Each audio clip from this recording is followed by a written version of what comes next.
As we mentioned at the top, we have a lot of guests here guests this morning. So here is our next guest, you guys. We have Robin. She's moving on into the hot seat here this morning. Hi, Robin. Robin. Got it warmed up for Yes, me. we do. We keep that seat I hot bet we today. could have all four of us chatting, and it would be a lot of fun. You have a lot going on. Tell us about yourself. I do. Well, I'm 67 years old, and I'm having so much fun.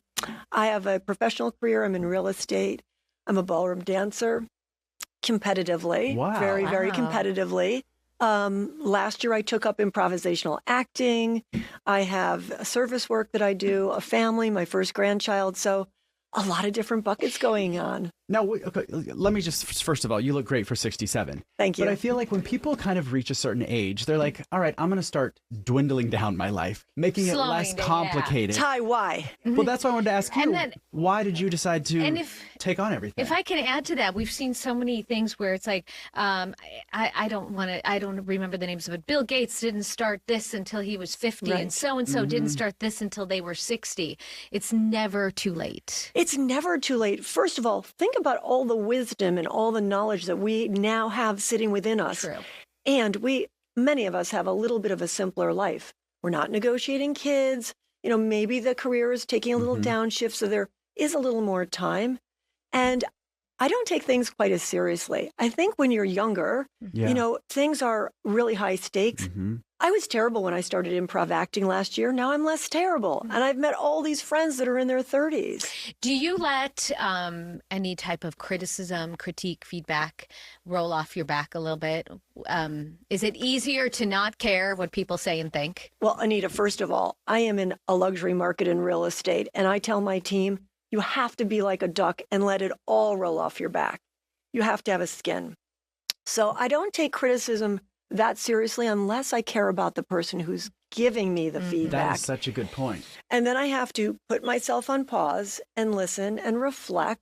I'm a big thinker, reflector, and then, change if I need to. What do you think it is about kind of opening up yourself to all these different experiences that, well, I guess, why? Why did you want to do that? I mean, taking an improv class would terrify me at any age. Why were you saying yes to all these things? I have always been a curious person. My parents owned and operated a nursing home. So since this big, I've been watching people die, quite honestly. So I know that, I only have a certain amount of time, and I love to learn. The improv was an accident because I broke my foot at the national competition in dancing and could not go perform as Miss Connecticut at the Senior Miss America pageant, the Miss Senior America pageant. So I needed to do something while my foot was healing till I went this year. Are you the improv? Were you always interested in acting? Was there a time in your life where like maybe, and then it just kind of fell to the side, or is this just? Are you trying things that you really never even imagined that you would try? When I was in high school, I was in musicals, but it was always as a dancer. And when I had this broken foot, I just thought, what did I like that I never really pursued? And then I met an amazing acting coach at Lane Napper, who's, really well known and really skilled. And I think I'm always about getting the best teacher you can get, whatever you do. So when you have a good teacher and you have a little bit of skill and an interest, that's kind of, to me, a great trifecta. Sure. Yeah. Now, do you teach what you preach? Like, do you help other people kind of reach their full potential, or how do people kind of follow your adventure? Because I think it's really interesting. Yeah, so we started this initiative called Aging with Purpose, and that's what it's all about. Like, let's get older, first of all, with something deeper inside. What's our calling? What's our meanings? That's part of it.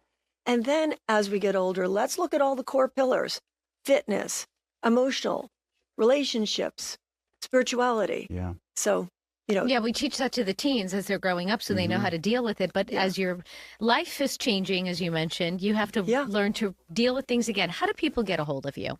Either at my website, robinkencel.com, or on Instagram at robinkencel. We'll have to have you back on as well. And you're going I'd to be love on to an come. episode with Celeste Rodriguez, her balancing act as well. So you can Great. catch that as well. We'll have Thank you more so on It was so more nice to from you. meet Thank you. you. So Thanks fun. for Merry coming in. Christmas to you. Merry Thank Christmas. you.